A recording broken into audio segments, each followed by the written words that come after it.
So we have to talk about Matt Stafford, of course, when previewing this Super Bowl. He is going to have such a big impact in this Super Bowl. There's no denying that. And if you've been watching this channel this past week or so, you've noticed I've talked a lot about the Rams offense. You know, how Cooper Kupp matches up against the Bengals defense, how these secondary receivers like Odell Beckham Jr. and Van Jefferson match up against this defense. I've talked about the defense itself and just kind of schematically what the Rams might do. But now I kind of wanted to peel all of that back and just talk about the quarterback, Matt Stafford himself. Let's go over to a play like this, because I think this is pretty fascinating, actually. And one thing that shouldn't be mentioned is that when Stafford goes up against teams that play two safety deep coverages a decent amount, his numbers go down. It's not as dramatic as, like, you know, the Cincinnati Bengals offensive numbers versus two safety deep coverages. So that's, you know, there's a bigger mismatch on the other side of the field, but there still is a bit of a schematic disadvantage when you're talking about how the Rams will attack certain defenses, and this play is kind of a great example of why some of that is. The coverage you see on the screen, it's cover 6. Basically, the way to think about what a cover 6 is it's, you know, quarters on one side and then cover 2 on the other. So basically, to simplify it, you have one safety covering the entire top half of the screen, but then you have a safety and a quarter covering the bottom half of the screen. So that's why it's called cover 6, because it's, you know, cover 4 plus cover 2, so cover 6. The Rams have a concept that's pretty much designed to beat this coverage. Harrison Smith, the safety who is covering that bottom, on the bottom half of the screen, so he's not covering all the way towards the bottom, but one section up. If he cuts in to cut, off the route that's a little bit, underneath his design zone, then you can throw it deep. If he does not, which typically he's not going to do, then you just throw it to the underneath route. That's how this works. Matt Stafford is going to take the snap. He is going to run a play action, and you see that Harrison Smith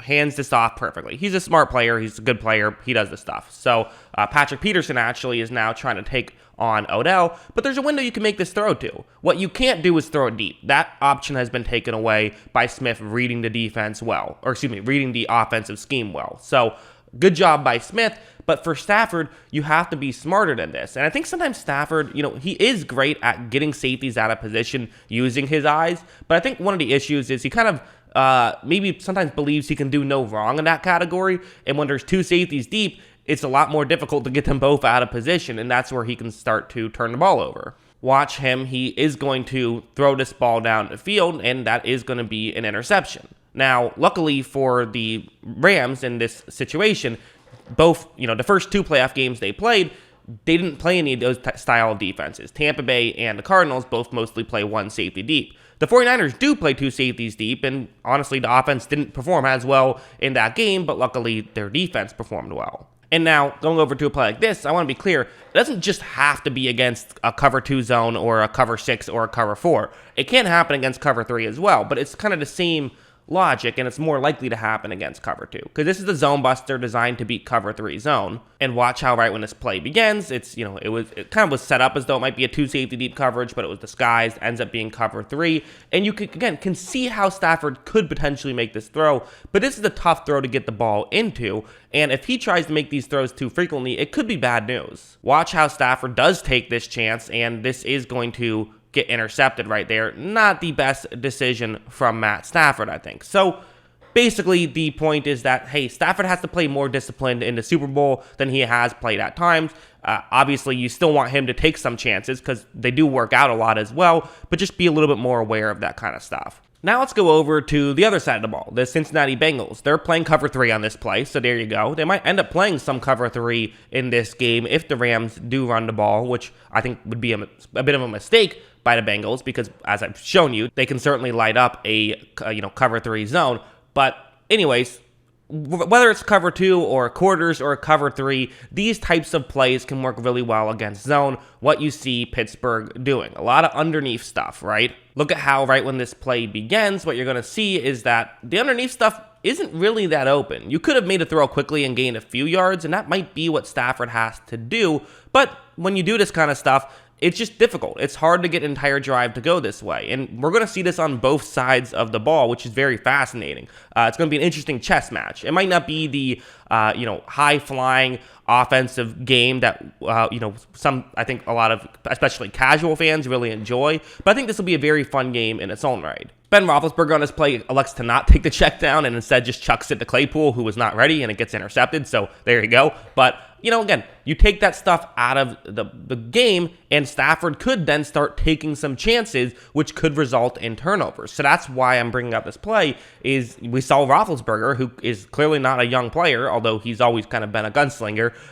He, in this moment, said, okay, I'm going to try to take a chance here since nothing is open underneath. I could see something happening with Stafford. I don't think it's that crazy to expect that. Again, predicting turnovers is always hard. They're inherently somewhat fluky, but I could see it happening in this game. And not to mention also some stuff like this, where this typically isn't where Stafford struggles as much, and this is kind of where I'm fascinated really by this matchup, and this might be where the game is won or lost, are on plays like this. It's a cover 2 zone, and you have a little zone buster to Pittsburgh's left. And again, I know I'm showing Steeler tape, right? And some people are going to say, like, the Steelers' offense was so bad, why even look at it? I like to look at a lot of varieties of tape when making these previews. I think it helps you. And anyways, what you're going to see is that, it's a zone buster that can work. And right when this play begins, what you can also know is that this play is maybe working. So the two guys who I've highlighted here are Chase Claypool and Von Bell. Von Bell being the safety for the Bengals. I actually think Von Bell might have a real key impact in this game, not just in the receiving game, but also in the running game. But kind of more on that in a future video. What you're going to see here is that, so if Roethlisberger tried to make this throw right now for Claypool, it's dangerous. I do think Claypool probably should be doing a better job of trying to find a gap in coverage a little bit better. I think guys like Cooper Kupp and Van Jefferson is actually really good at that stuff. If Tyler Higbee can go, he's good at that stuff. So I think they can do a better job than this, but also watch, I'll keep playing it. And Von Bell does do a pretty good job himself of just, reading the route concept and kind of making sure he stays in Claypool's zone. So these windows are going to be smaller than they are against different defenses. These are two good defenses, and I could see both things happening. I could see Stafford being able to consistently thread the needle on these plays. I could also see him a couple of times not being able to thread the needle on these plays and resulting in an incompletion or a turnover. So all right, here we go. For my final verdict, again, this is kind of just